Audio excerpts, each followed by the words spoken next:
pamamagitan po ng inyong makapangyarihang kamay ay tinipon nyo kami sa lugar na ito na ligtas upang magsama-sama at mag-aral po ng inyong salita. Alam po namin na wala kaming kakayahan na maunawaan ang inyong salita.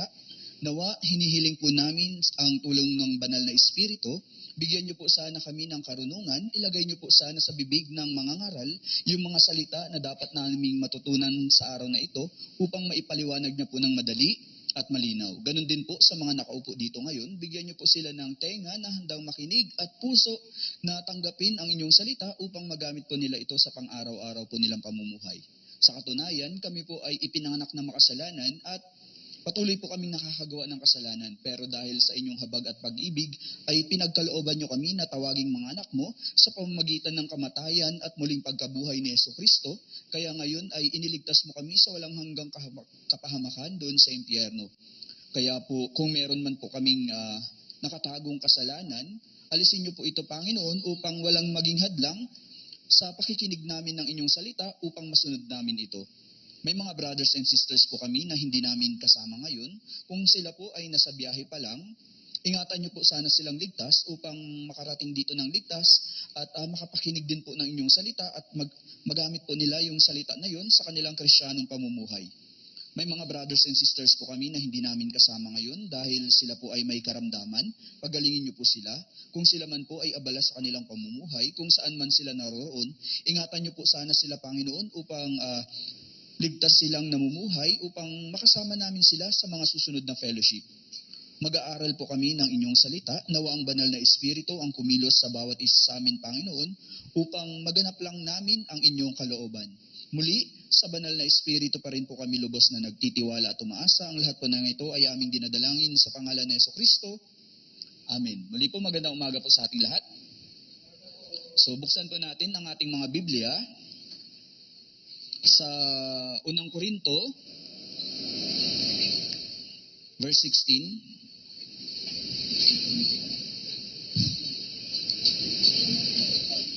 Unang Korinto, chapter 3, verse 16.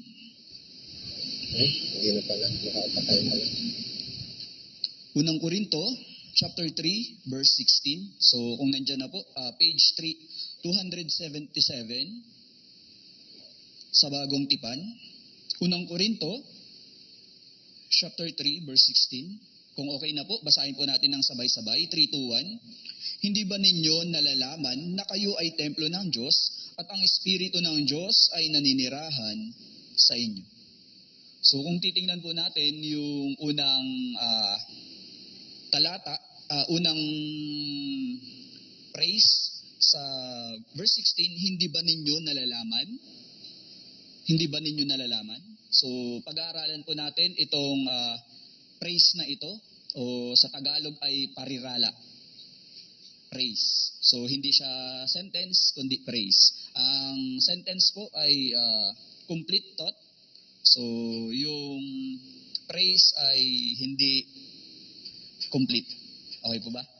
So, sabi dito, hindi ba ninyo nalalaman? Ano po yung hindi po ninyo nalalaman? Kaya yung mga hindi nyo po nalalaman, dapat ay pag-aralan po natin. At syempre, kung nalalaman na ninyo, dapat gawin na po natin. So una, halimbawa po, pupunta po kayo sa Singapore. Ano po yung una nyo pong gagawin? Syempre, dapat alamin nyo po kung ano po ba yung batas sa Singapore. Halimbawa, sa Singapore po, mahilig kayong kumain ng chewing gum. Pwede po ba sa Singapore po yun? Bakit? So may parusa po, may katumbas na parusa kapag pumunta po kayo sa Singapore, may dala kayong chewing gum, bubble gum, tapos either dala nyo o kinain ninyo, nagbenta kayo, bumili kayo, so bawal po sa Singapore yung chewing gum. Maging kapag nag-CR po kayo doon sa public CR po nila, tapos hindi kayo nag-flush, may katumbas din pong ano yun, parusa. Sa madaling salita, bilang isang Kristiyano, kung ligtas na talaga kayo, meron po tayong dapat gawin. Ang problema, paano kung hindi ninyo alam? Tapos alam ninyo pero hindi nyo ginagawa. Ganon din po, meron din pong parusa. Kaya una, pag-aaralan po natin, bakit hindi ninyo alam ang dapat ninyong malaman? Sa madaling salita, bakit hindi mo alam? Dapat alam mo. Tama? So, tingnan po natin sa unang Pedro chapter 2. Unang Pedro chapter 2 verse 2. Unang Pedro chapter 2 verse 2. Okay na po? So basahin po natin ng sabay-sabay. 3, 2, 1. Gaya ng mga sanggol na bagong silang, ay mithiin ninyo ang malinis na espiritual na gatas upang sa pamamagitan nito'y lumago kayo tungo sa kaligtasan. So kung titingnan po natin dito, meron pong kaligtasan. Ito po ba yung kaligtasan ng kaluluwa? So hindi po. So meron pong tatlong yugto yung kaligtasan. Una, kaligtasan ng kaluluwa.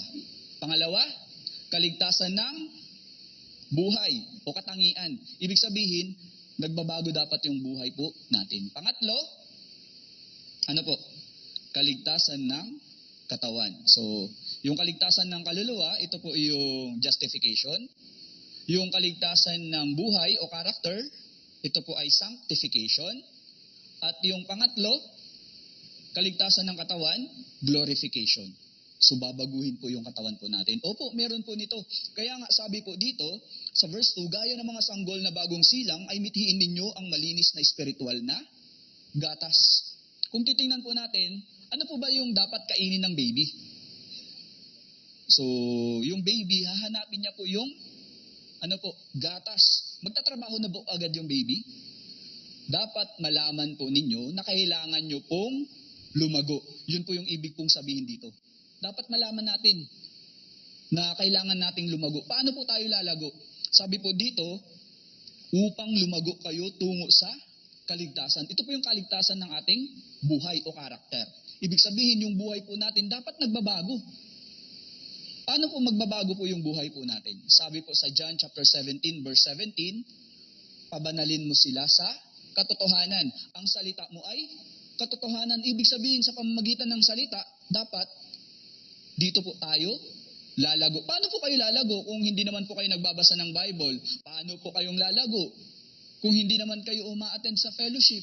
Paano natin malalaman yung mga bagay na dapat nating malaman kung hindi tayo sumasama sa mga pagtitipon? Paano po natin malalaman? Kasi dapat malaman po natin eh. Halimbawa po, meron pong isang tao na bago lang po siya. Kapapasok niya lang sa kumpanya, tapos nagtatrabaho siya. Ang problema ay ito. So marami pa siyang hindi alam. Halimbawa, mag-photocopy, o kaya mag-print ng document, o kaya mag-file ng document. So hindi niya pa yun alam, kasi bago pa lang siya. Paano kung lumipas po yung 3 taon? O 4 na taon? O 5 taon? Tapos wala pa rin siyang alam. Hindi dapat pwede yun. Magkakaroon ng problema sa kumpanya. Tama po? Ganon din po sa Christian life natin. Marahil meron po sa inyo dito 1 taon, 2 taon, 3 taon, 4 na taon, 10 taon. Kung bago ka pa lang sa kumpanya, tapos nagkakamali ka, syempre maiintindihan yun ng mga boss mo. Tama po? Ganun din sa mga bata, sa mga anak. Di ba kapag nagkamali yung anak, so hindi muna natin sila pinapagalitan, tama po? Tuturuan muna natin sila. Kaya nga napakahalaga na matutunan yung mga bagay na dapat nating matutunan. Halimbawa, narinig natin, kailangan nating magbasa ng Bible. Paano po tayo nagbabasa po ng Bible? Paano po? Pili ka na lang, okay. Hula muna ako. Saan babasahin ko? Oops! Ay ito yung babasahin ko. Ganun po ba? O kaya, alin dito ang babasahin ko? Ito o ito? Ito. Ganun po ba? Paano po? So, yung Bible po ay consist ng 66 books, tama po? Ilang chapter po meron sa 66 books? Ilang chapter? i-add po natin ay meron po siyang 1,189 chapters. So, sa isang taon, ilan pong meron sa ilang araw sa isang taon? 3?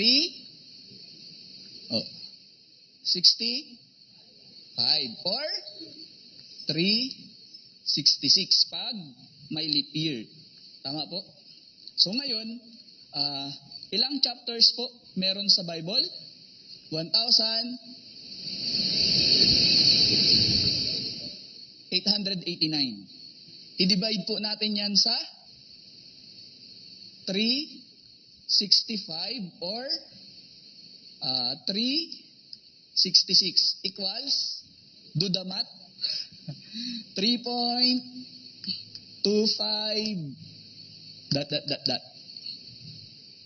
Anong ibig sabihin po nito? Dapat, magbasa po tayo ng 4 chapters a day. Or 3. Kasi meron pong kasi hindi ka naman pwede pag nagbasa ka lang ng 3, bitin. Tama po. Pero kapag 4, sobra naman. Kaya nga, either 3 or 4 chapters a day. Yun po yun. Kaya mas maganda 4 na lang.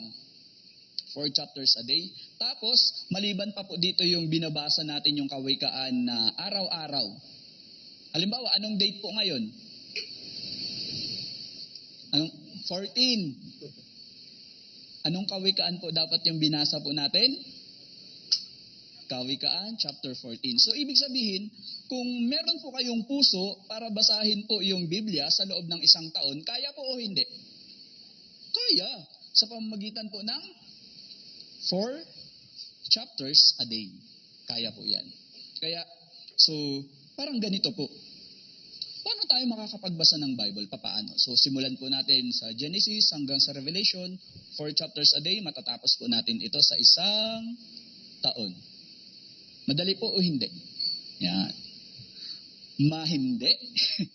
So, madali. Sa katunayan, minsan, sinasabi po natin na so, walang time. Pag sinabi nyo pong walang time, patay lang po ang walang time. Bakit po? So, deads na po. Deads na po tayo. So, balik po tayo. So, dapat, alam po natin yung dapat po nating alamin. Ang tanong, bakit hindi mo alam yung dapat mong gawin? Kaya nga, napakahalaga po ng mga pagtitikon. Bakit dito po tayo tinuturuan kung paano po tayo lumago? So, ang paglago po natin ay depende po yan sa sigasig po ng ating pagdalo sa Lord's Day, sa Wednesday, sa mga fellowship. So, dyan po kasi tayo matututo kung ano po yung dapat nating gawin. So, pangalawa, Siyempre, dapat kung alam mo na, dapat ginagawa mo. Di ba pinag-aaralan po natin, hindi ba ninyo nalalaman? So, kung hindi mo alam, bakit hindi mo alam? Ngayon naman, kung alam mo na, bakit hindi mo ginagawa? Kung titingnan po natin, katulad po ng sinabi ko sa inyo kanina, yung first time na pagkakamali ng isang empleyado, okay lang yan. Papatawarin siya. Ang problema, tuturuan siya, tama? Tapos nung natutunan niya, dapat gagawin na niya. Ganon din po tayo. Halimbawa, natutunan niyo na, ganun lang pala magbasa ng Bible para matapos sa buong taon. Kailangan 4 chapters a day. Pero hindi mo ginagawa. Alam mo na, pero hindi ginagawa. Maging yun po ay may kaparusahan. Ganon din po sa mga bata. Siyempre, kapag nagkamali po yung mga bata, hindi po natin agad yan dinidisiplina. Papaliwanagin po natin, bakit mali yung ginagawa niya. Siyempre, pwedeng, nung nagkamali siya, pwedeng madisgrasya siya. Halimbawa, yung bata, nagsasaksak siya ng kung ano-ano doon sa saksakan. Hindi niyo po agad yan papaluin, di ba? Dapat sasabihin niyo, kapag nagsaksak ka dyan ng mga bagay-bagay, baka makuryente ka. Delikado. Tapos, paulit-ulit niyang ginagawa kahit na naturuan mo na. Ano pong gagawin po ninyo? Doon nyo na po siya didisiplinahin. Ang kulit mo So, ganun din yung Diyos. Sa katunayan, yung Diyos, hanggat maaari sana, ayaw niya muna tayong paluin.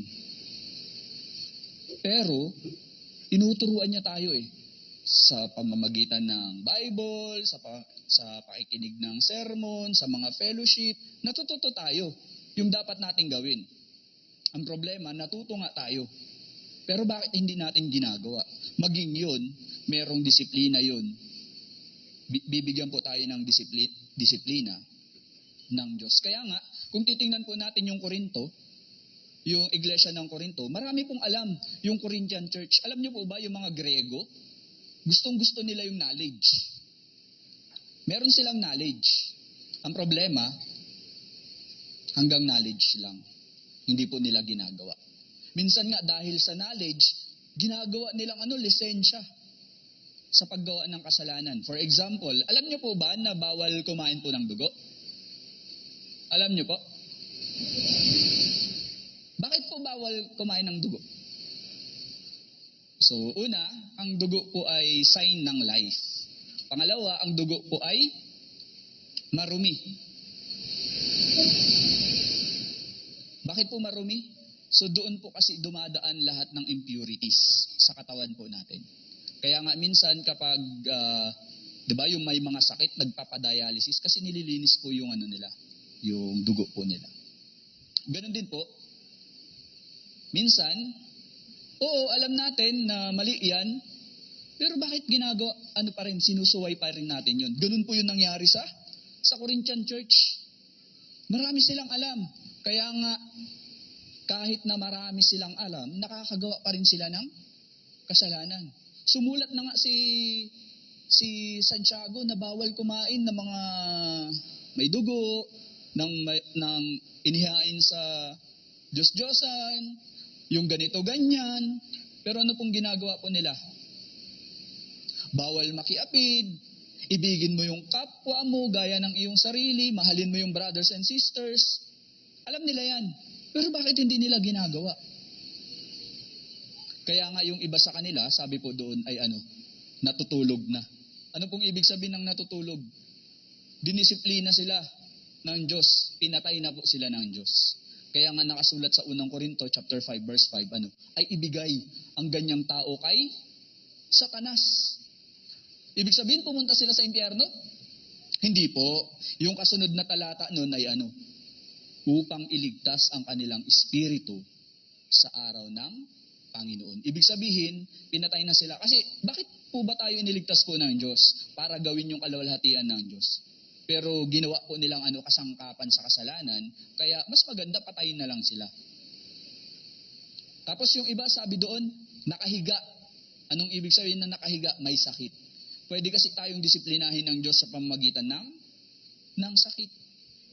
Kaya nga minsan, baka meron tayong problema sa pera, meron tayong problema sa kalusugan, meron tayong problema sa brothers and sisters, meron tayong problema sa labas. Baka kasi ito ay way ng Diyos para disiplinahin po tayo. Huwag nyo pong huwag po kayo magkakamali pagdating po sa kahirapan, pagdurusa, pag-uusig. Kasi dalawang klase lang po yan. Either dahil sa kasalanan o sa kabanalan. Kapag kabanalan naman, sinusubok tayo ng Diyos. Tinitraining po tayo ng Diyos. Kaya minsan, check natin. Bakit ba ako nakakaranas ng pag-uusig, ng kahirapan, ng pagdurusa? Check nyo po. So, bakit? Baka hindi natin ginagawa. Alam na natin yung mga bagay na dapat natin gawin, pero hindi naman natin ginagawa. So, pwede po tayong disiplinahin ng Diyos. Tapos minsan, ito pa. Dahil kahit nakikinig tayo ng maraming sermon, marami na tayong na-attendan na retreat, lalong-lalo na yung Christian living, ganyan. So, marami na tayong alam. Pero bakit? Minsan sinasabi natin dahil sa kaalaman natin, ay, yan na naman yung sermon ni pastor. Ay, paulit-ulit na lang yung verse na pinag-aaralan natin, wala bang bago? Bakit po kaya paulit-ulit? Kasi, di ba, sinasabi mo, alam mo na. Pero ba't tapos sinasabi paulit-ulit? Yan na naman. Bakit po? Yun na nga eh. Maging si pastor, di ba? Sabi niya. Sinasabi mo, paulit-ulit yung sermon ko. Yan na naman yung Bible verse. Pero bakit? Gusto mo ng bago, pero yung mga natutunan mo na, hindi mo naman ginagawa. Sa madaling salita, hindi mo kasi ginagawa. Kaya sa tingin mo, parang paulit-ulit. Ito po yung gustong sabihin po sa atin ng Diyos. Hindi mo ginagawa, inuulit-ulit sa'yo. Kaya nga ano po yung gamot sa kalimot? Paalala. Lagi tayong pinapaalalahanan ng Diyos. Pero minsan, hindi natin pinapakinggan. Pag sinabi nating pakinggan, hindi lang ito yung dadaan sa mga tenga po natin. Ibig sabihin, kapag dumaan sa tenga, papasok sa puso. Pag sinabing papasok sa puso, ano po? Gagawin. Kaya nga, pag-aaralan po natin yung una, bakit hindi ninyo alam yung dapat ninyong malaman? Pangalawa, kung alam mo na, bakit hindi mo naman ginagawa? So, parehas po yan na may disiplina ng Diyos. Kaya tayo nandito, nag-aaral po tayo. At syempre, pag-aaralan po natin yung katagang hindi ba ninyo nalalaman? Hindi nyo po ba alam na balik po tayo sa unang Korinto, chapter 3, verse 16.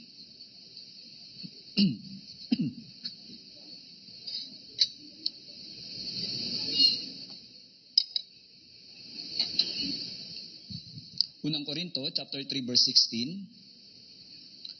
Basahin po natin, sabay-sabay, 3, 2, 1. Hindi ba ninyo nalalaman na kayo ay templo ng Diyos at ang Espiritu ng Diyos ay naninirahan sa inyo? Hindi nyo po ba alam na kayo po ay templo ng Diyos? Hindi nyo po ba alam na ang Diyos o ang Espiritu ng Diyos ay naninirahan sa inyo? Hindi nyo po alam? O alam po ninyo? Kung hindi nyo po alam, bakit hindi nyo po alam? Pero kung alam na ninyo, nasaan yung ebidensya? I-check po natin yung ebidensya. Kung meron po ba talaga kayong Holy Spirit na nasa inyo. Kung titingnan po natin, yung templo po ng Diyos o yung tahanan po ng Diyos ay una sa tabernakulo. So sa pamamagitan po ng tabernakulo, paano natin malalaman yung presensya ng Diyos ay nasa tabernakulo? So sa pamamagitan po ng kaluluhatian po ng Diyos. So nagpapakita po yung kaluluhatian po ng Diyos doon sa tabernakulo. Ibig sabihin, kung titingnan po natin, meron pong kaluluhatian po yung Diyos doon sa pamamagitan ng haliging ulap o haliging apoy. Minsan, kapag aandar po yung presensya ng Diyos sa pamamagitan ng either haliging ulap o haliging apoy, kung saan pupunta po yun, doon po pupunta yung mga Israelita. So, meron pong ebidensya na yung Diyos ay naninirahan doon. Paano naman po sa templo? Maging sa panahon po na itinayo ni Haring Solomon yung templo, so nagpakita po ng kaluluhatian po yung Diyos po doon. Kaya nga minsan, dumating yung time nung nag-alay si Solomon ng maraming baka, tupa. Ano pong nangyari? Walang makapasok doon sa templo kasi napuno ng kaluluhatian po ng Diyos. So ito po yung larawan na yung Diyos ay naninirahan sa tabernakulo, sa templo.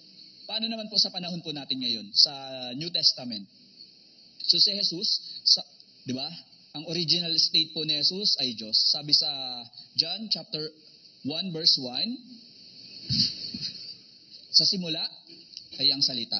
At ang salita ay kasama po ng Diyos. At ang salita ay Diyos. Sa verse 14, ang salita ay naging tao. At nanahang kasama po natin. Ibig sabihin, yung original state po ni Jesus ay Diyos. Tapos naging tao siya. Kaya nga ang pangalan po niya ay Emmanuel. Ano pong ibig sabihin ng Emmanuel? Kasama natin ang Diyos. At nung si Jesus po ay namatay at muling nabuhay, so kung naligtas po kayo, yung Holy Spirit ay nasa inyo. Tapos, nung araw ng Pentecostes, di ba, nagsasama-sama yung mga alagad. So, dumating yung Holy Spirit sa kanila. So nagpakita po siya sa pamamagitan po sa larawan ng apoy. Nung binautismohan si Jesus sa larawan ng kalapate. Ngayon naman, paano naman po tayo? Nakikita niyo po ba yung Espiritu? May Espiritu po ba yan? Nakikita niyo po? So, sa katunayan, hindi po natin nakikita yung Holy Spirit. At the same time, hindi po natin nararamdaman na mayroong Holy Spirit po sa atin. Kaya nga, sa Bible seminar, yung iba, oo, meron dahil sa kagalakan, nung naunawaan nila yung kaligtasan, si Jesus pala ay namatay para sa kasalanan ko. Inalis niya yung kasalanan ko, minsan magpakailanman. Wala na akong kasalanan sa harapan po ng Diyos. Kaya sa sobrang galak po nila, para po silang lumulutang sa hangin. Kaya sinasabi nila, para akong nakalutang sa ulap. Yung iba naman, dahil sa sobrang emosyon, alam niyo po yung nag-goosebumps, yung tumitindig yung balahibo, tapos parang naiyak ka, parang sinapian ng malamig na espiritu. Kaya sinasabi nila, may espiritu na pumasok sa akin. Paano naman po sa inyo? Meron po kayo naramdaman? Para akong nakuryente. Bakit wala akong naramdaman na parang nakuryente, parang nilamig ako, goosebumps, o kaya parang hindi naman ako nakalutang sa ulap? Baka hindi ako ligtas. Hindi po ganun. Kung gusto nyo pong parang makuryente, saksakan. Ganun ninyo yung daliri po ninyo. O kaya kung gusto nyong mainit na pakiramdam, magpakulo kayo ng tubig, mararamdaman ninyo. Pero hindi ganun yung Holy Spirit. Pero, dapat, meron pong ebidensya na natanggap nyo na yung Holy Spirit. Parang ganito po. Yung virus po, nakikita nyo? Yung germs, yung mikrobyo, nakikita nyo po? Hindi. Pero, paano natin malalaman na merong virus, o merong germs, o merong mikrobyo na pumasok sa katawan natin? Paano nyo po malalaman? Tama, may sintomas, may tanda. Halimbawa, yung COVID, di ba, hindi natin nakikita. Paano natin malalaman? May sintomas, di ba? Ubo, sipon, lagnat, pananakit ng katawan, nahihirapan huminga. Ibig sabihin, merong tanda. Ganon din, kung meron pong Holy Spirit sa atin, ano pong mangyayari? Makikita po yan. Sa pamamagitan ng gawa, ng ugali po natin. Ganon din po. Halimbawa, yung naniniwala po kayo sa multo. Sa katunayan, meron po talagang multo. Yan po, pero yan pong mga multo na yan, hindi po yan yung mga namatay na sinasabi nila, yung mga namatay, yung spirito nila pagala-gala dito, hindi po yan yun. Ang tao kapag namatay, either langit o impyerno po yan, hindi po sila magpapagala-gala po dito. Yan po yung mga evil spirit o yung tinatawag na demonyo.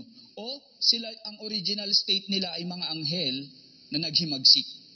So, nandito sila para dayain po tayo. Ang tawag po sa kanila ay demonyo o evil spirit. So, magkaiba po yung demonyo sa diablo. Pag sinabi po natin diablo, ano po yung diablo? Si Satanas po yan. Okay po? So, magkaiba po yung diablo tsaka demonyo. So, maging sa panahon po ni Jesus, di ba? Merong mga sinasapian po ng demonyo o tinatawag sa kanila masasamang espiritu. Sinasapian. Paano po natin malalaman? Kasi sa panahon natin ngayon, di ba? May mga Tapos yung pastor, ayan na si Ganun po ba? Hindi. Sa Biblia, kung babasahin niyo po yung Marcos chapter 5, nung pumunta po si Jesus dun sa Genesaret, merong sinasapian ng demonyo. Kapag tinatali po sila ng kadena, nababaklas po nila yung kadena. Anong ibig sabihin nito? Malalakas po sila. Hindi sila mapigil. Pangalawa, violente. Kaya nga sa Mateo chapter 8 verse 28, dahil sa sobrang bagsik nung masamang espiritu, kapag may dumadaan, hindi sila dumadaan doon. Ay, nandyan yung sinasapian ng demonyo. maging sa panahon natin, hindi natin pwedeng sabihin na wala na. Pwedeng meron. Pero dapat makakakitaan nyo sila ng ano? Ng lakas at bangis. Meron po talaga. Kung titingnan po natin, kung sa mga gawa, chapter 19, verse 13 hanggang 16, merong mga anak si Sceva. 7 yung anak niya. Tapos, ang ginagawa niya, nagpapalayas din siya ng mga demonyo. Ang problema, ano pong sabi po ng nung demonyo sa kanya? Si Pablo at si Jesus kilala ko, pero sino ka? Ibig sabihin maging yung demonyo, kilala niya kung sino yung tunay na ligtas. Kasi sabi po ng mga anak ni Sceva, lumayas kayo sa pamamagitan ng pangalan ni Jesus na ipinapangaral ni Apostol Pablo. Ginulpi siya ng mga demonyo na yon. Ano po yung pinaka-point ko po dito? Kung meron talagang sinapian ng demonyo, mabagsik. Tapos malakas. Ibig sabihin, merong ebidensya na sila ay sinasapian ng masamang demonyo. Kahit hindi natin nakikita yung Holy Spirit. Pangatlo, yung mga buntis. May buntis po ba dito? Buntis. Halimbawa, first time pa lang na buntis. Makikita nyo po na yung baby, di ba hindi pa? So, merong baby sa loob ng tiyan. Ngayon, sa tingin nyo po, malalaman nyo po kung buntis yung isang babae? Malalaman nyo po? Siyempre, nagbabago po yung niya. Yung katawan, yung appearance, nagbabago din yung ugali, di ba? Minsan mainitin yung ulo, o kaya minsan naman laging gutom, o kaya minsan naman maingat siya kasi nga buntis siya. Tapos yung pananamit niya iba na. So ganun. Maging yung asawa niya, syempre, dahil buntis, anong kailangan mo? Ano po yung pinaka-point ko po dito? Hindi natin nakikita yung baby sa loob ng tiyan nung nanay. Pero makikita natin na buntis siya sa pamamagitan ng kanyang katawan at syempre yung mga ginagawa niya. Ganun din po, kung talagang naligtas po tayo, ligtas po ba talaga kayo? Kung sabihin na nating ligtas po kayo, dapat meron pong pagbabago. Kung meron pong Holy Spirit na nasa atin, magbabago po tayo. Ngayon, may tanong po ako. Kung meron po kayong Holy Spirit,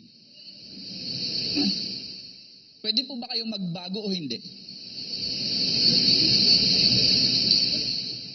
Imposible po ba na magbabago po kayo? Ibig sabihin, kung hindi po kayo nagbago, sinasabi niyong may Holy Spirit kayo, naku! Bakit naku? Hala! Bakit hala? I-check niyo po kung talagang ligtas po kayo. Kung sinasabi niyo pong ligtas kayo pero hindi nagbabago, may problema. Kaya nga sinabi po ni Santiago sa Santiago chapter 2 verse 14, maliligtas ka ba ng iyong pananampalataya? Sa palagay niyo po, maliligtas po kayo ng inyong pananampalataya? Sinabi din po kasi niya na ang pananampalataya na walang gawa ay patay.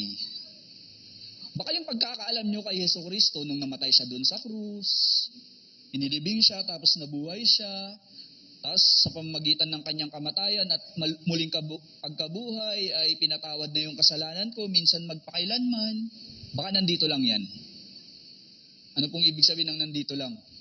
Hindi umabot sa puso. Bakit po hindi umabot sa puso? Merong problema. Kaya i-check nyo po kung talaga pong ligtas po kayo. Tingnan, basahin po natin sa muli. Unang Korinto chapter 3, verse 16 hanggang 17 naman po. Basahin po natin, 3, 2, 1. Hindi ba ninyo nalalaman na kayo ay templo ng Diyos at ang Espiritu ng Diyos ay naninirahan sa inyo? Kung ang sino man ay magtangkang gumiba sa templo ng Diyos, ang taong ito'y gigibain ng Diyos.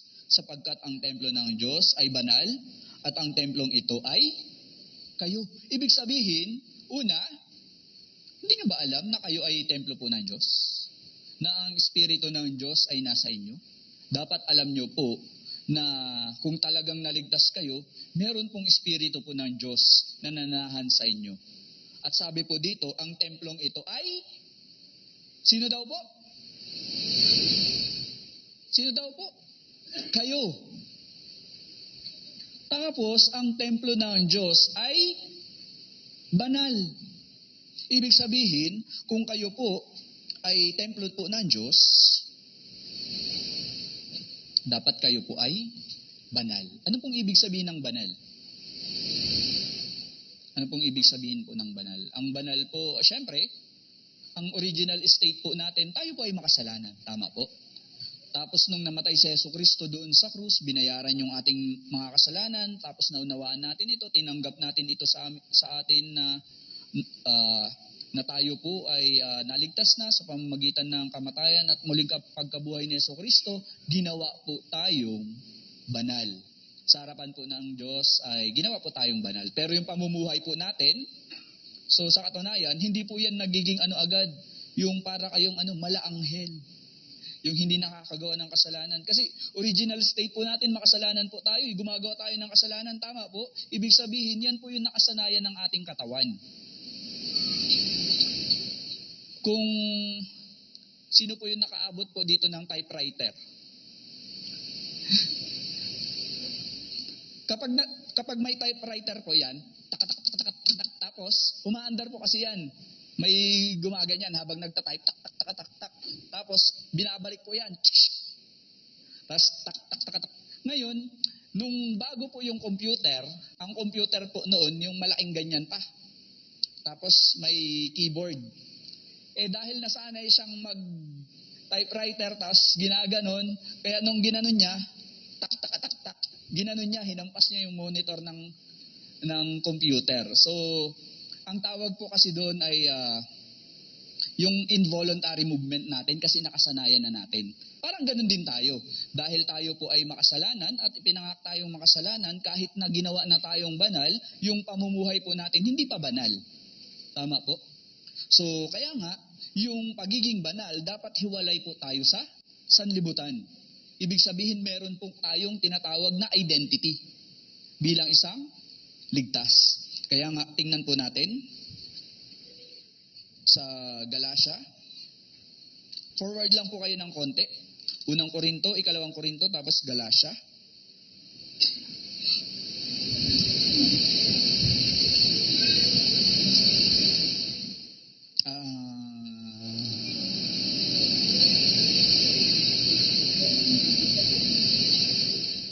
Chapter 5.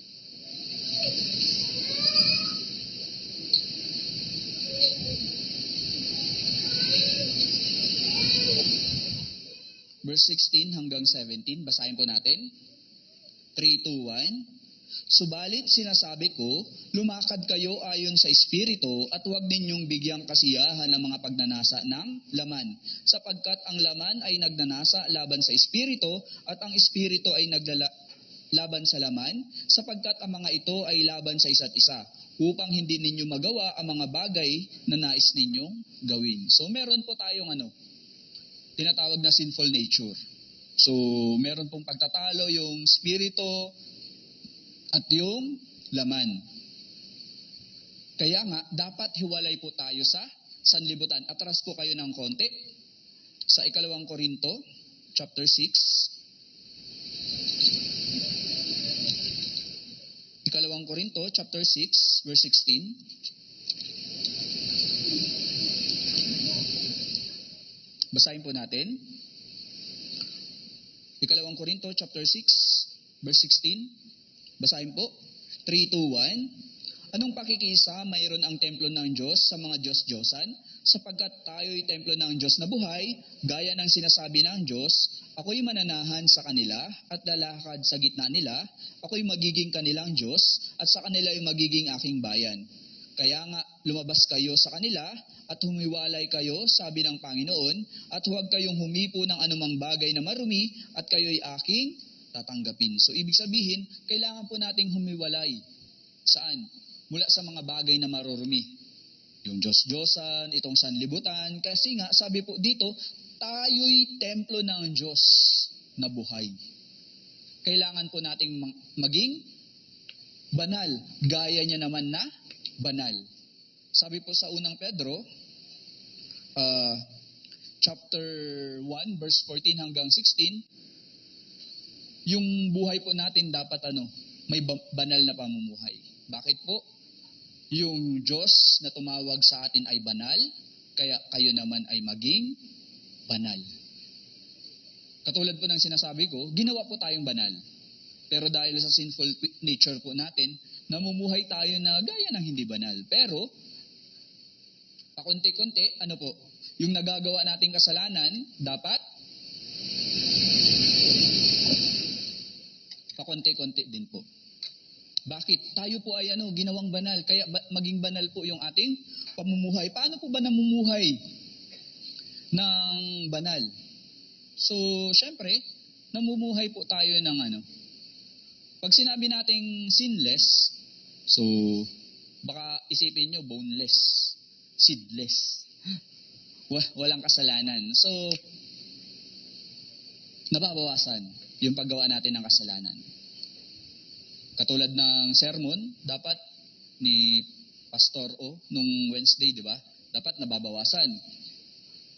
Kung dati 50-50, 50 laman, 50 espiritu, dapat nagiging 60-40.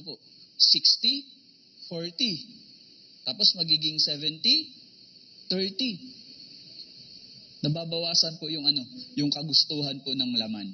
Nadaragdagan yung pagnanais po ng espiritu. Nakikita po yan sa buhay po natin. Bakit? Iniligtas po tayo. Sabi po dito, tingnan po natin, forward tayo ng konti. Atras po pala. Unang Korinto chapter 6, verse 19 hanggang 20. Unang Korinto chapter 6, verse 19 hanggang 20. Basahin po natin, sabay-sabay, 3, 2, 1. O hindi ba ninyo nalalaman na ang inyong katawan ay templo ng Espiritu Santo na nasa inyo, na tinanggap ninyo mula sa Diyos, at kayo ay hindi sa inyong sarili, sapagkat kayo'y binili sa isang halaga, kaya't luwalhatiin ninyo ang inyong katawan, ang Diyos. Ibig sabihin, hindi niyo po ba alam na kayo ay templo po ng Diyos? At yung Espiritu Santo ay naninirahan po sa inyo? So, dapat malaman po ninyo. At ngayong nalaman po ninyo, sabi po dito, sa verse 20, sapagkat kayo'y binili sa isang halaga. Ano pong halaga po yun? Magkano po yung presyo po ninyo?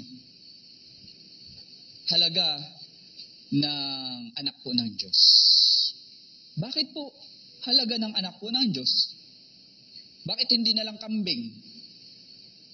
Hindi na lang tupa o kaya baka.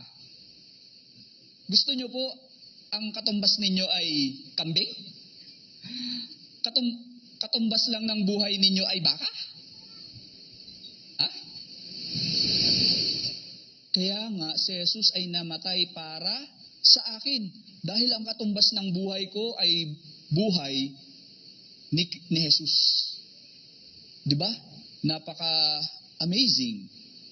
Kamangha-mangha, dakila. Kaya kung iniisip po ninyo na hindi dakila yung kaligtasan, so meron pong problema.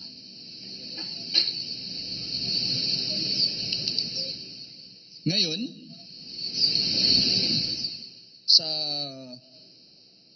ikalawang Korinto chapter 5, verse 14, Ikalawang Korinto, chapter 5, verse 14. Basahin po natin.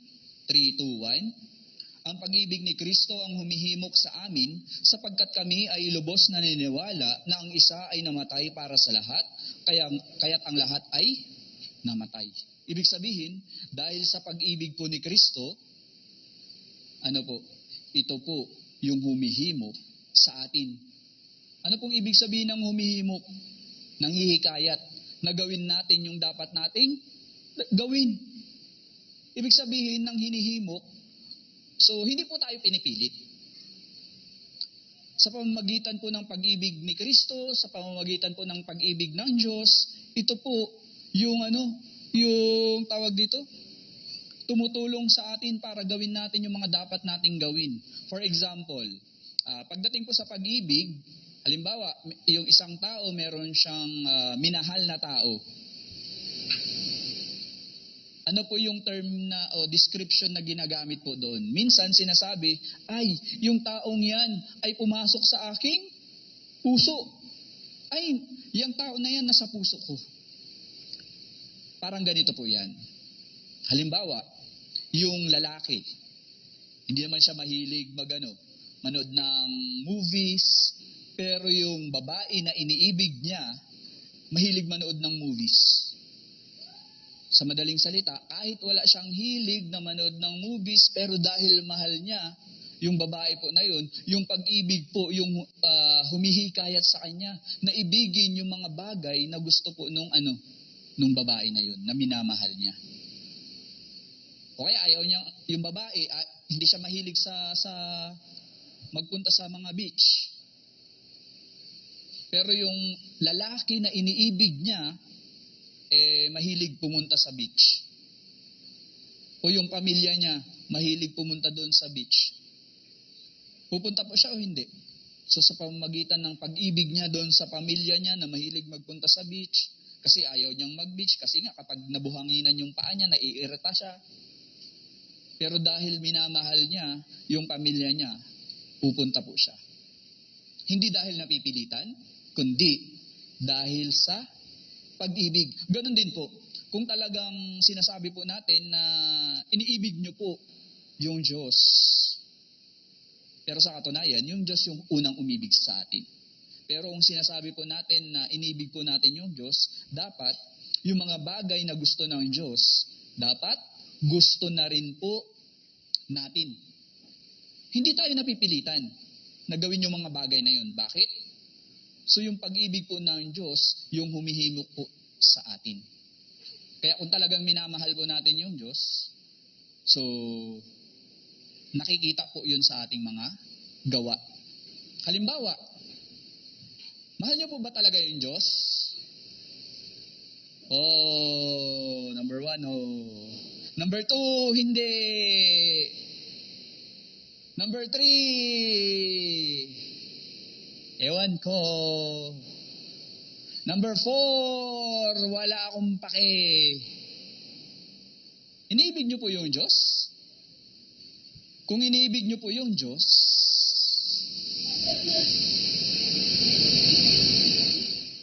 sa simula ay ang salita. At ang salita ay kasama po ng Diyos. At ang salita ay Diyos. Ibig sabihin, yung salita po ng Diyos ay Diyos mismo. Kung minamahal niyo po yung Diyos, ito po ay love letter sa atin po ng Diyos. Nung unang panahon, nung hindi pa uso yung internet, di ba? Yung mga lolo natin, o baka meron po nakaabot dito yung kapag nasa abroad, may sulat, di ba? Tapos babasahin. Minsan kinikilig pa nga, di ba? Tama po? Nakatanggap na po ba kayo ng sulat mula sa mahal po ninyo?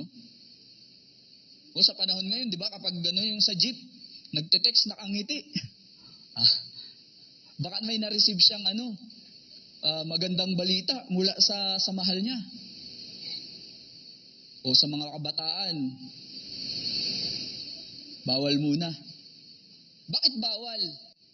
So, sa katunayan, bakit po ba pala pinagbabawal na magkaroon ng boyfriend, girlfriend? So, pwedeng magkaroon ng problema. So, una, kasalanan. So, sexual na kasalanan. Kaya iniiwasan. Sa katunayan, kung talagang hindi naman kasalanan yung magpakasal. Pero una, dapat alam nyo munang meron kayong financial stability. Tama? At syempre, meron po kayong isip. Tamang isip. Matured na po kayo. Kasi kung hindi po kayo matured, yung mga simpleng problema lang, pag hindi nagkasundo, hiwalay ka agad. Ganyan po yan. Tapos, i-check nyo po yung realidad ng buhay. Napakahirap. So, kaya pinagbabawal po na magkaroon po ng boyfriend tsaka girlfriend sa church. Sa katunayan, hindi naman kasalanan magpakasal. Kung talagang, na kayo, tawag dito, stable na kayo, why not, di ba? Para magkasama kayong ginagawa yung kalooban po ng Diyos. Pero kung hindi nyo pa kaya, kung sa nanay nyo pa lang kayo kumukuha ng pera, naku, huwag nyo munang isipin yung mga bagay na yan. Ang isipin nyo, yung mga bagay para sa Diyos. Kaya, dito po, balikan po natin yung Galatia chapter 5, verse 16 hanggang 17. Galatia chapter 5, verse 16 hanggang 17. Basahin po natin, sabay-sabay, 3, 2, 1. Subalit sinasabi ko, lumakad kayo ayon sa Espiritu at huwag ninyong bigyan kasiyahan ang mga pagnanasa ng laman. Sapagkat ang laman ay nagnanasa laban sa Espiritu at ang Espiritu ay laban sa laman, sapagkat ang mga ito ay laban sa isa't isa upang hindi ninyo magawa ang mga bagay na nais ninyo gawin. Ibig sabihin, meron pong paglalaban. Hindi nyo po ba alam na merong paglalaban yung Espiritu tsaka yung laman po natin? Kung talagang nagkaroon po kayo ng kaligtasan, meron pong Holy Spirit po sa atin. At yung Holy Spirit po na yan ay nakikipaglaban sa laman po natin, sa pagnanasa ng laman. Yung mga pagnanasa ng laman, yan yung mga gustong-gusto nating gawin. Kaya nga minsan, kahit gusto nating gumawa para sa Diyos, nagiging kalaban po natin yung laman. Kaya nga sabi po dito, yung mga bagay na nais ninyong gawin, ito yung mga nais nating gawin para sa Diyos. Nakikipagbaka tayo sa laman natin. Kaya nga minsan kahit gusto nating magbasa ng Bible, ay tinatamad ako. Ay pagod ako. Pero pag manunood yan ng tawag dito, ng reels sa Facebook, tawa-tawa pa yan. Di ba? Tuwang-tawa po tayo kapag nanonood tayo ng reels, pero kapag nagbabasa tayo ng Bible, nakakaantok.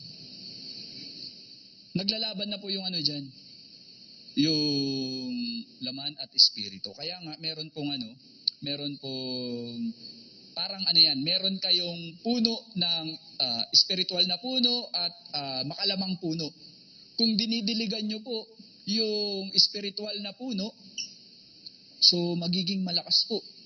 Yung puno, yung spiritual na puno ay lalago at matutuyot yung makalamang puno. Pero kapag yung makalamang puno ang dinidiligan ninyo, matutuyo naman yung spiritual na puno. So yan po yung meron sa atin. Kung binibigyan natin kasiyahan yung laman, anong sabi po dito? So matatalo yung espiritu. Magwawagi yung laman natin. Pero kapag bibigyan natin kasiyahan yung espiritu, so matatalo yung laman po natin. Kaya dapat alam nyo rin po yan. Kaya nga kapag gumagawa tayo ng kasalanan, ano pong sabi? Napipighati yung espiritu. At the same time, kung ano po yung iniisip ninyo, kung ano yung nasa isip ninyo, alam na natin yung kalalabasan po niyan. Halimbawa, yung isip po ninyo, yung puso po ninyo ay magagalitin. Ano pong kalalabasan niyan? Ano po? Darating yung panahon. Ano to? Makikipag-away to. Bakit? Alam natin, di ba? Kaya nga minsan, yung mga magulang, kapag nakita nila yung o kaya yung mga tao, nakita nila yung bata, ay, ang tapang ng bata na to, palaaway, darating yung panahon nito, pag lumaki ito, nasa kulungan to. Mga ganun po, narinig nyo na po yung ganun. O kaya minsan, di ba? Ay, itong bata na to, bata pa lang, na? Kung ano-ano na yung nilalagay sa muka. minamasilyahan, pinapalitadahan. Ano pong ibig sabihin nito? Maaga tong mag-aasawa, di ba? May mga ganun po. Halimbawa, yung bata, ang tamad mag-aral. Ano pong sasabihin? Mamamalimos ka sa kalsada paglaki mo. Di ba? Ano pong ibig sabihin nito? Kung ano yung laman ng isip natin, kung ano yung mga nakikitang ginagawa natin, so kalaunan, may katumbas po yan. Kaya nga sa Proverbs, tingnan na lang po natin. Mga Kawikaan, chapter 23.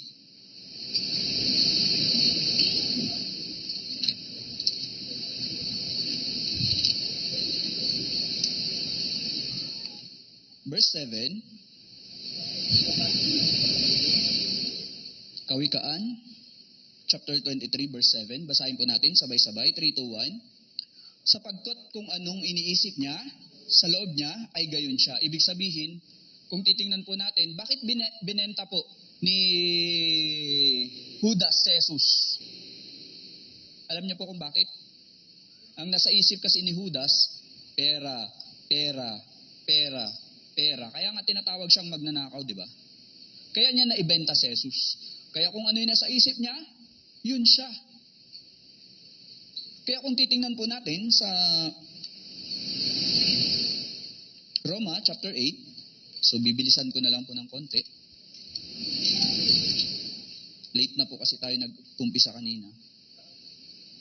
Roma chapter 8, verse 5 hanggang 6. Basahin po natin sabay-sabay, 3, 2, 1.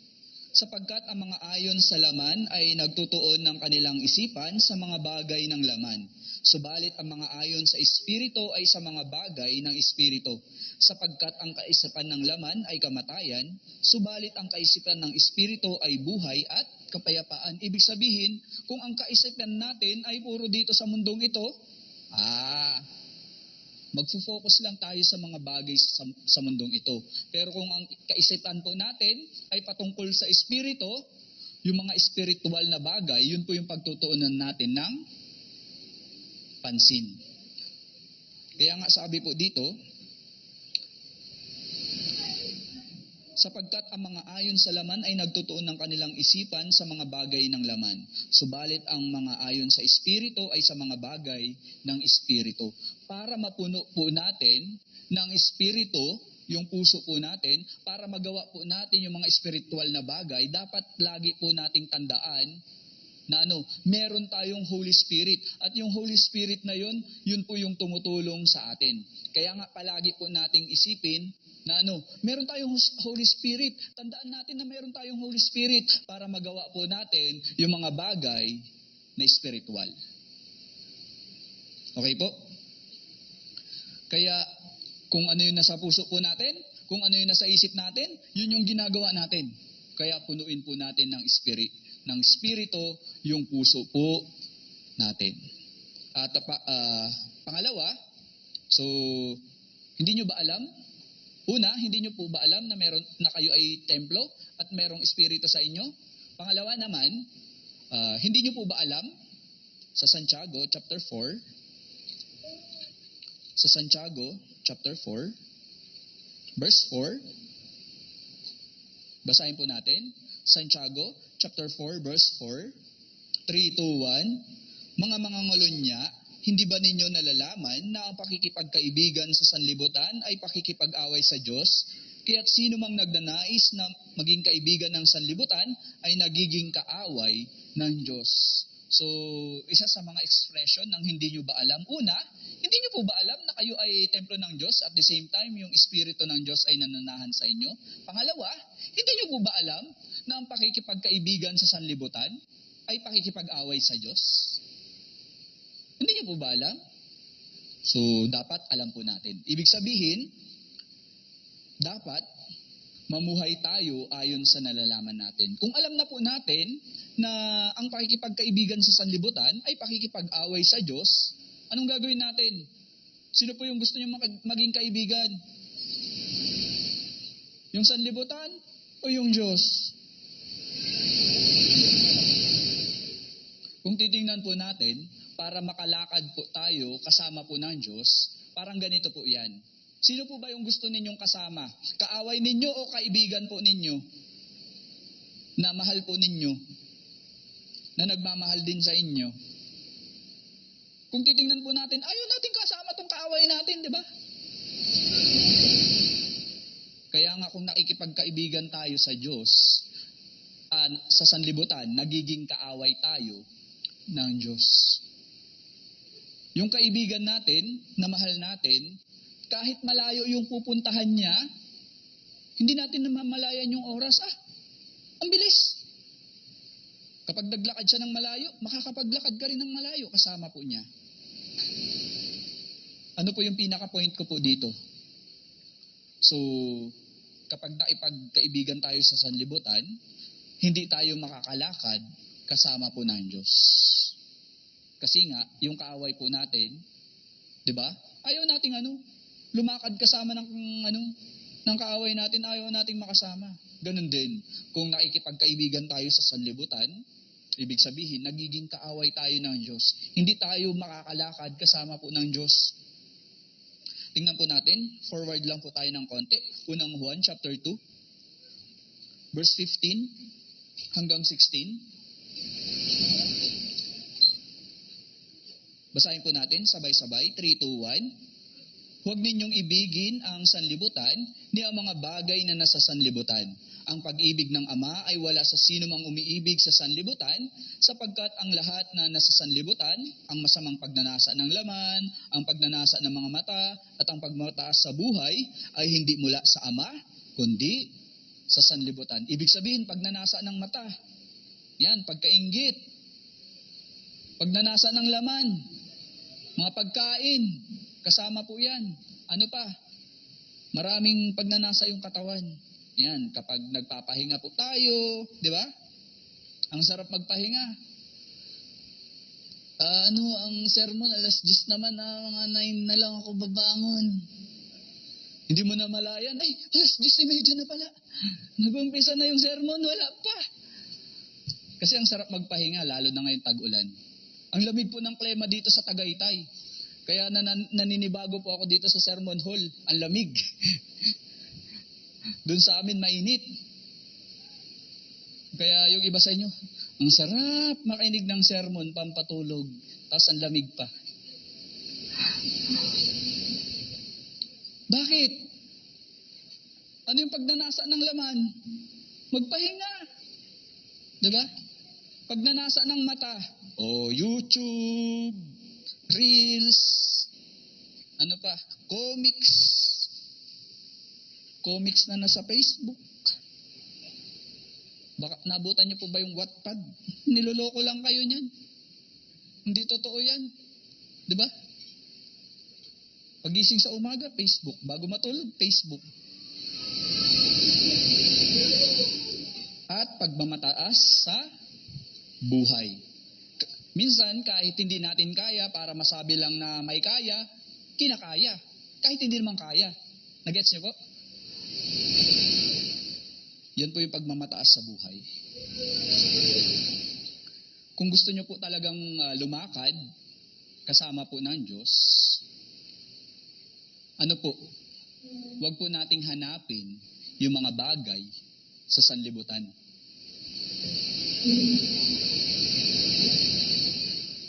Tingnan po natin sa mga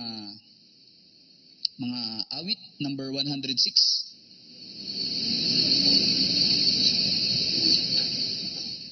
Mga awit, number 106.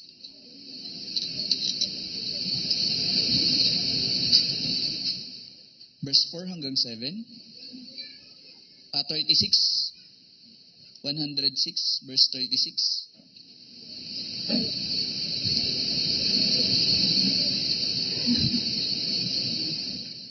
Basahin po natin, sabay-sabay, 3, 2, 1. Sila'y naglilingkod sa mga Diyos-Diyosan nila na naging bitag sa kanila. Yung Diyos-Diyosan daw naging bitag. Ano ba yung mga Diyos-Diyosan natin dito sa sanlibutan? Yung mga bagay na nasa sanlibutan, yan po yung mga Diyos-Diyosan po natin. At yung Diyos-Diyosan na yan, yung bumibitag sa atin, katulad po ng sinabi ko sa inyo, kung yung cellphone po ninyo, lagi ninyong hawak, hindi kayo nabubuhay na walang cellphone, yan yung nagiging bitag po sa inyo. Yan yung nagiging bitag sa ating Christian life. Merong kwento, merong dalawang klase ng hunter. Yung hunter, gumagawa sila ng bitag. Ngayon, para ma-hunt nila yung huhulihin po nila. Halimbawa, bear, ganyan. So, kapag na-hunt nila yung bear, nahuli siya sa bitag, anong ginagawa ng isang hunter? Kapag kabitag ng bear, sinusubukan niyang patayin ka agad. Siyempre, makikipaglaban yung bear, di ba? So, ibig sabihin, gagamitan niya ng lakas. Ngayon, meron namang isang hunter. Halimbawa, nabitag yung bear. Yung bear, di ba, sinusubukan niya makipaglaban? Ngayon, yung hunter na to, ang ginagawa niya, hinihintay niya muna na mapagod yung nabitag niya. Siyempre, yung nabitag niya, magpupumiglas yan, gagawin niya yung lahat para makatakas. Ganon din sa ating Christian life. Yung mga bagay dito sa sanlibutan, ito po yung bumibihag sa atin. At kapag nawala na tayo ng pag-asa na makawala sa sanlibutan na to, kasi nga, nawalan na tayo ng pag-asa sa buhay, yung mga alalahanin sa buhay, yan yung mga bumibitag sa atin. At kung sa tingin na wala na tayong pag-asa, wala na tayong pag-asa sa Diyos, nawalan na tayo ng pag-asa, dyan na po pumapasok na bumabagsak na yung ating Christian life. Nabitag na tayo ng mga Diyos-Diyosan. Tingnan po natin sa mga awit, number 115. Forward lang po kayo konti. Mga awit, number 115, verse 4 hanggang 7. Basahin po natin, sabay-sabay. 3, 2, 1. Ang kanilang mga Diyos-Diyosan ay pilak at ginto, gawa ng mga kamay ng mga tao. Sila'y may mga bibig, ngunit hindi nagsasalita. May mga mata, ngunit hindi sila nakakakita. Sila'y may mga tainga, ngunit hindi sila nakakarinig. May mga ilong, ngunit hindi sila nakakaamoy. Mayroon silang mga kamay, ngunit hindi sila nakakadama.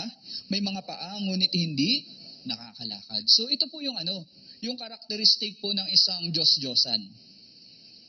Pero minsan, ano nang nangyayari? Kung babasahin po natin dito sa verse 8, sabi po dito, ang mga gumagawa sa kanila ay kagaya nila. Gayon din ang lahat ng nagtitiwala sa kanila.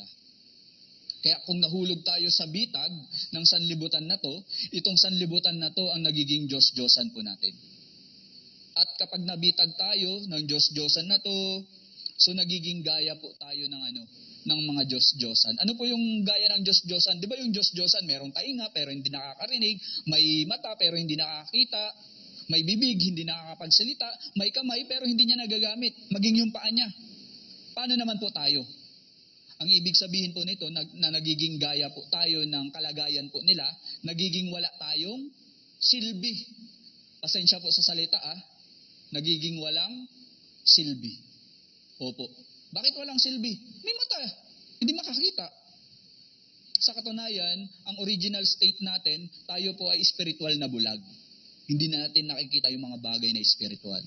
Pero nung naligtas tayo, nabuksan yung ating mga mata, nabuksan yung ating mga pandinig, yung ating bibig, yung ating mga paa, nakakalakad tayo. Pero ang problema, kapag nabitag po tayo ng mga bagay dito sa sanlibutan, nagiging gaya po tayo nila. May mata tayo, pero hindi natin nakikita yung mga spiritual na bagay. May bibig po tayo, pero hindi natin ipinapangaral yung ebanghelyo. May paa tayo, pero ginagamit naman natin sa mga bagay na pumupunta tayo sa mga lugar na makakagawa tayo ng kasalanan. Meron tayong tenga, pero hindi natin ginagamit para makinig ng sermon. Ng Lord's Day sermon, ng Wednesday sermon. Hindi tayo nakikinig sa mga fellowship, yung mga brothers and sisters nagtitestimony, pero ikaw kwento. Kwento ka ng kwento sa katabi mo, hindi ka na nakikinig. Di ba sabi, maging mabagal. mabilis sa pakikinig, mabagal sa pagsasalita. Ilan po ba yung bibig natin? Isa lang. Ilan yung tenga natin? 2. Kaya kapag nakikipag-fellowship po tayo, pakinggan po natin yung sinasabi po nila. Hindi nyo po sinasabayan habang nagtitestimony yung isa, nakikipagdaldalan ka naman sa katabi mo. Kaya nga kung inibig mo yung sanlibutan, so nakikipag-away ka na sa Diyos. Isa pa po na dapat po nating malaman sa Kawikaan chapter 24. Kawikaan chapter 24. Verse 11 hanggang 12. Mga Kawikaan chapter 24 verse 11 hanggang 12. Basahin po natin sabay-sabay. 3, 2, 1. Iligtas mo silang dinadala sa kamatayan, pigilan mo silang natitisod patungo sa katayan. Kung iyong sinasabi, narito, hindi namin ito nalalaman, hindi ba niya alam ang sa mga puso'y tumitimbang? At siyang nagbabantay sa iyong kaluluwa, hindi ba niya nalalaman? At ang bawat tao ay ayon sa gawa niya, ay di ba niya gagantihan? Kung titingnan po natin dito, sa verse 11, sabi po dito, iligtas mo silang dinadala sa katayan. Ibig sabihin, silang mga pupunta doon sa impyerno. Alam mo, napupunta sila sa impyerno, pero hindi mo sila sinasabihan na pupunta sila sa impyerno. Yun po yung dahilan kung bakit sila pupunta sa impyerno. Bakit? Hindi mo sinabi. Tapos sasabihin mo, sa verse 12, narito, hindi namin ito nalalaman. Talaga ba? Hindi mo alam? Kaya nga pinag-aaralan natin yung mga bagay na dapat nating malaman. Pero bakit hindi mo alam? Pangalawa, kung alam mo, bakit hindi mo ginagawa? Kaya nga pinag-aaralan po natin dito, hindi ba ninyo nalalaman na kayo po ay templo ng Diyos at ang Espiritu ng Diyos ay naninirahan sa inyo? Pangalawa, hindi nyo ba alam na ang pakikipagkaibigan sa sanlibutan ay pakikipag-away sa Diyos? At pangatlo, hindi nyo po alam na kailangan mag-evangelize? Ano pong sabi po ng Diyos? Sabi niya dito, hindi ba niya alam ang mga sa puso'y tumitimbang? Nalalaman po ng Diyos yung nasa puso po natin. Tingnan po natin sa Mateo chapter 9.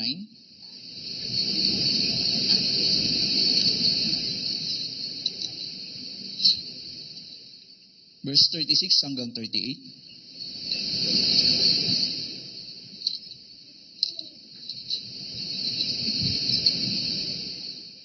Basahin po natin. 3, 2, 1. Nang makita niya ang napakaraming tao, nahabag siya sa kanila, sapagkat sila ay nangamba at nanlulupaypay na gaya ng mga tupa na walang pastol. Kaya't sinabi niya sa kanyang mga alagad, tunay na napakarami na ang aanihin, ngunit kakaunti ang manggagawa. Idalangin ninyo sa Panginoon na ang anihin na magpadala ng mga manggagawa sa kanyang aanihin. Kung titingnan po natin sa verse 36, ano daw po?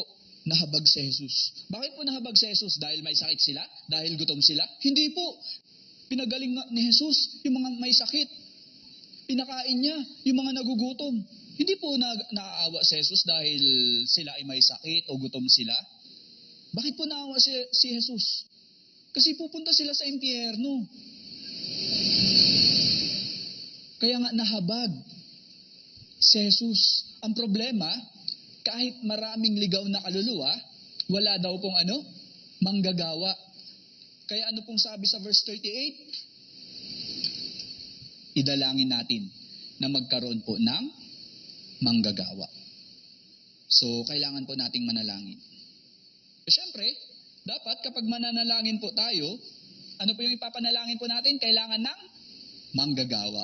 Pero sino yung manggagawa na yun? Nananalangin ka? Nananalangin po ba kayo na magkaroon ng manggagawa? O hindi? Dapat yung manggagawa na yun ay sino po? Ako mismo. Kung nananalangin ka na magkaroon ng manggagawa, dapat, sino po yun? Ako mismo. O siya mismo. Ikaw na lang mismo. Ganun po ba? Ay, yung katabi ko na lang mismo. Hindi. Dapat, ako mismo. Sino yung ako mismo? Ikaw. Ikaw, bawat isa po sa atin. Kailangan, tayo po yung manggagawa na yun. Kapag nanalangin po tayo na manggagawa, kaya nga sabi po niya, ni Isaías, send me Lord. Sino yun? Ako. Suguin mo ako. At syempre, bukod sa ikaw, anong sasabihin mo? Hali kayo. Sino yung hali kayo na yun? Mga brothers and sisters, halina, street evangelism na tayo. Bakit? Kailangan po natin magkaroon po ng unity. Bakit po? Kung titingnan po natin, paano po ba bumagsak yung lungsod ng Jericho? Paano po bumagsak? Di ba sama-sama po sila?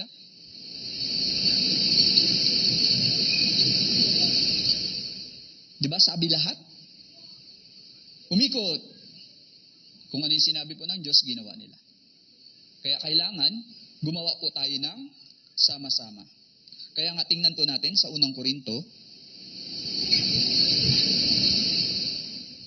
So last na Bible verse na po natin. Uy, natuwa sila. Sa last Bible verse. Unang Korinto, chapter 1, verse 18. Basahin po natin.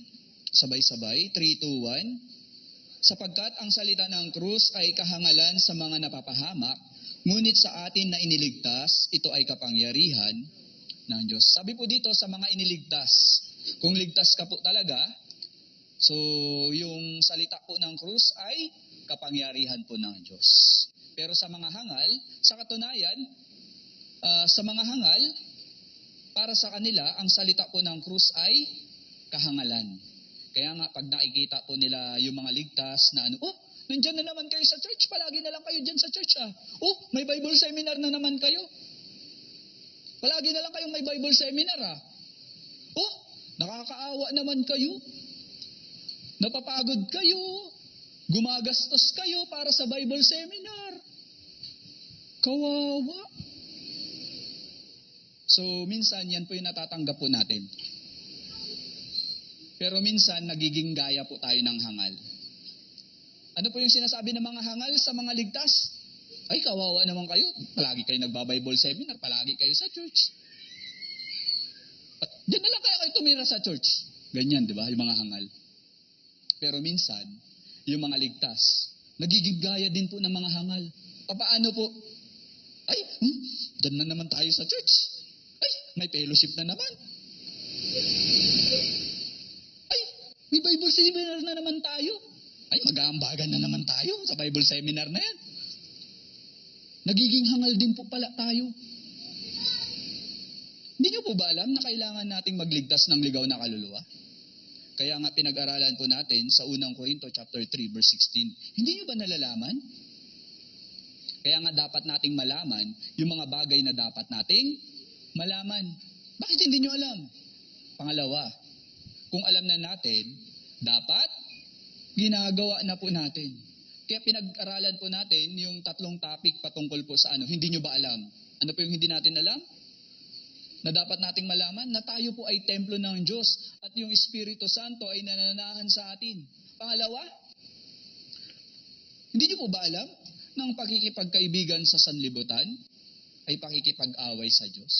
Ngayong alam na po natin na ang pakikipagkaibigan sa sanlibutan ay pakikipag-away sa Diyos. Kung gusto nating lumakad kasama ang Diyos, ano po yung kailangan nating gawin?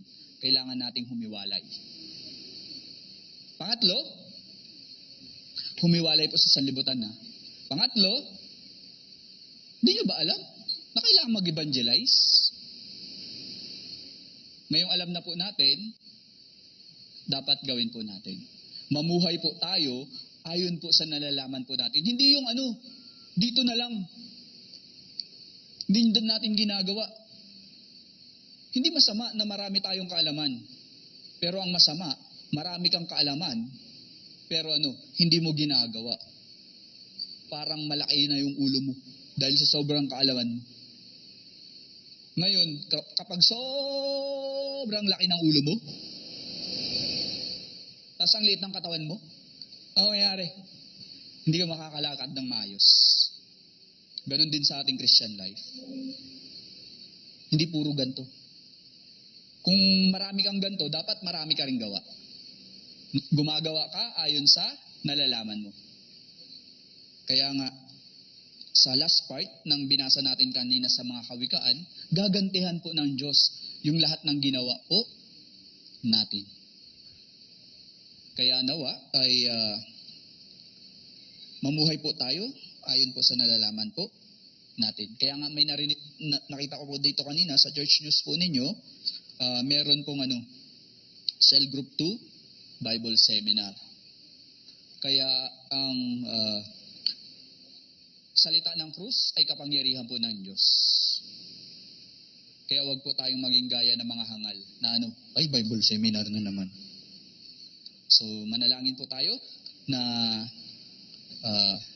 marami pong maligtas sa pamamagitan po ng mga Bible Seminar po natin. May mga Bible Seminar po na ipanalangin po natin. May mga nakita po ako dito kanina schedule, sobrang dami. Yung mga Life Word Mission Bible Seminar. Kaya maraming salamat po sa inyong pakikinig. Tayo pong lahat ay umukot, manalangin. Ama naming Diyos na mahabagin na nasa langit, maraming salamat po. Nawa ay sa pamamagitan po ng inyong makapangyarihang kamay, sa pamamagitan po ng tulong ng Banal na Espiritu, meron pong naiwan kahit isa sa amin na dapat naming malaman at yung mga nalalaman po namin ay dapat ay ipinapamuhay po namin. Ngayon po ay panandalian kaming maghihiwalay. Kayo na po sana ang bahalang gumabay sa amin upang sa pag-uwi po namin ay ligtas po kaming makarating sa kanya-kanya naming tahanan upang sa gayon, Panginoon, ay huwag kaming matisod at makapagpatuloy po kami na makapaglingkod po sa inyo. Gayon din po ay huwag po kayo sanang magsawa na magbigay sa amin ng pagpapalang espiritual na magagamit po namin na kalakasan sa paglilingkod po sa inyo. Ganon din po yung mga physical na pangangailangan po namin upang makatulong po kami at the same time ay magamit po namin iyon sa paggawa po namin ng mga bagay na ikalulugod mo. Nawa ay malulhati po namin kayo sa pamamagitan po ng aming katawan na inyong binili sa isang halaga. Kaya muli, sa banal na Espiritu pa rin po kami lubos na nagtitiwala at umaasa. Ang lahat po ng ito ay aming dinadalangin sa pangalan ni Jesucristo. Amen. Muli po, magandang umaga po sa ating lahat.